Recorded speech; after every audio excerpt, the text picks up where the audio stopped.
Welcome everyone to Salbris in France for the Saturday evening show here at the first round of the FIA Karting European Championship for the KZ, KZ2 and Academy Trophy classes. Thanks for joining us. My name's Chris McCarthy.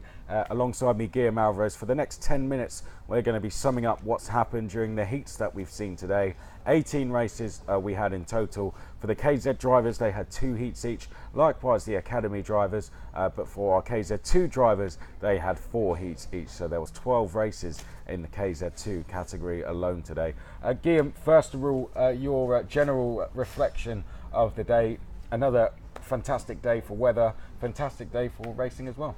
Yes, indeed, Chris. Good evening, everyone. It has been a long and hot day, but you know, the racing has been fantastic. You know, we've seen so many great races, 18 in total, you said it, with so many different winners and drivers, you know, having a good shot at the win at the point as well. So it has been a fantastic day here in Salbris. We expect the same to happen for tomorrow on Sunday, with still 1 heat to go for each of the category, and then the final, 3 final each for one of the categories. So big day tomorrow as well, but today was fantastic already.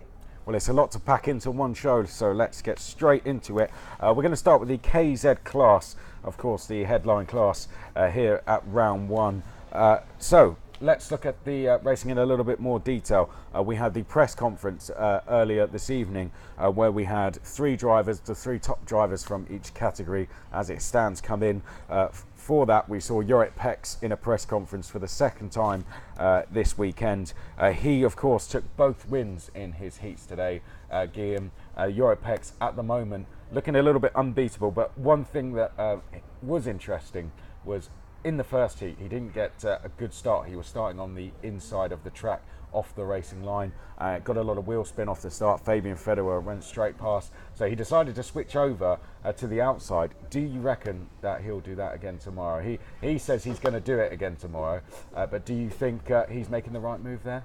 I mean, it paid off for the second heat, right? Because he decided at the last minute to change, indeed, line, starting from the outside line, you know, because it appeared that it became even more efficient with the time passing, with the heats, the lap, and the drivers, you know, deposing, you know, some marbles of the tires. So the outside line appeared to be the most efficient of the 2.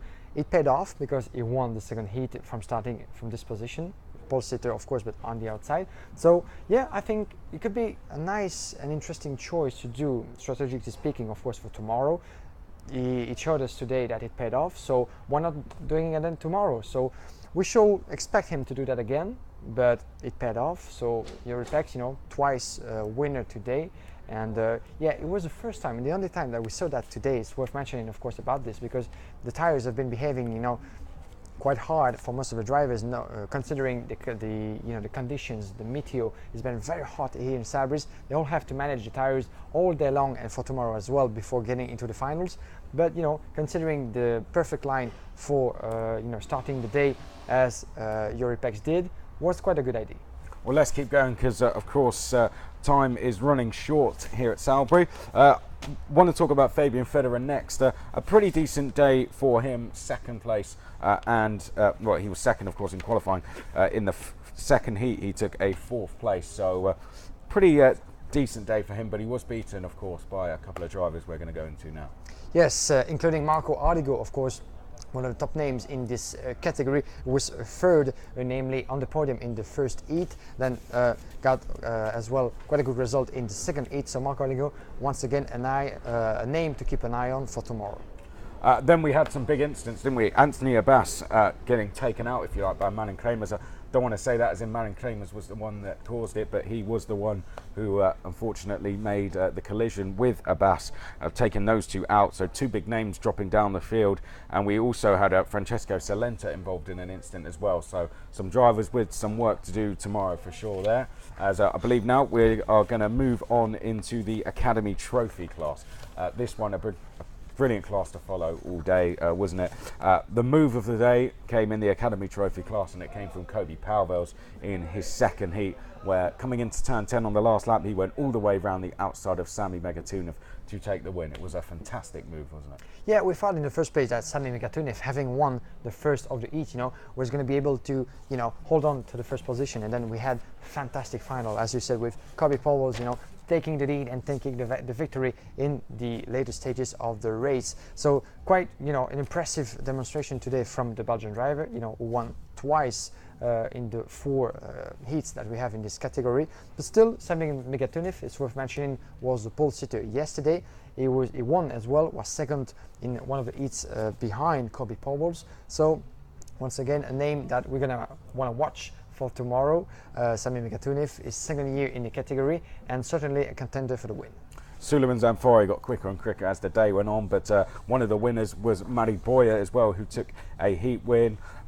He won one of his heats by 1.5 seconds over Craig Tanich, the local Frenchman, going very well. But Mari Boyer definitely proving himself as one of the race winners this weekend. Yeah, as well as Remo Kapadic, the driver from Estonia, actually twice on the podium in this qualifying heat. He showed some great pace as well, So Remo Kapadic, quite some unlucky sometimes, but still on a very good pace all day long, as well as another driver is worth mentioning, of course, from Japan. We're talking about Kotaro Shimbara, if I'm pronouncing that right, Yes. Because we got so many difficult names. It's worth mentioning because these people, those young drivers, come from all kinds of cultures, all kinds of countries. So sometimes we try, of course, to pronounce them right the best way we can. So Kotaro Shimbara was second in one of the heats, the E against the D. He showed some great pace as well. Fantastic move at the end. So let's keep an eye on him as well for tomorrow. Yeah, that was a move for second. He did right on the last lap. But the Academy Trophy, all in all, it's lived up to expectations. You put everyone out on the same chassis and the same kart, all identical equipment for them. You're going to get fantastic racing, and that's exactly what we got today. But of course, they do have one more heat tomorrow to decide the 34 drivers that go through to that final.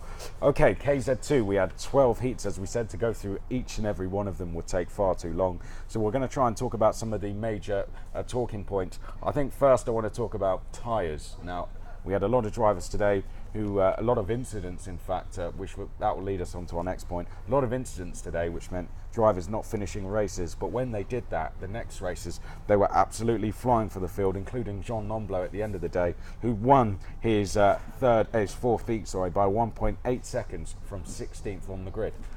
Yeah, he won just before Giuseppe Palomba, the Italian driver, who won 3 times in the heats today. So Giuseppe Palomba really showing a great pace on the Salisbury International Racetrack once again. We didn't expect actually the driver to come up and be that much efficient today, but still 3 wins. So we're gonna have to include him in the contenders for the final heat tomorrow and for the win as well. Let's not make any false prediction too soon, as we try not to make that. But for tomorrow, Giuseppe Palomba, still 3 wins today, and certainly a contender for tomorrow too.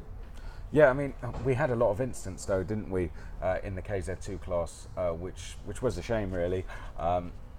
A lot of drivers going for moves. We had first lap dramas as well. I don't know what it was about the KZ2 class in response to the KZ class where they had incidents. Perhaps, of course, the experience in the KZ class is going to be a lot higher.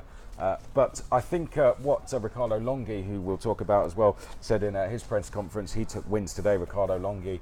We believe he's sitting at the top of the standings at the moment. But one thing he said was, look, it's because essentially we have 2 rounds. So you have to go for it. Every single heat counts.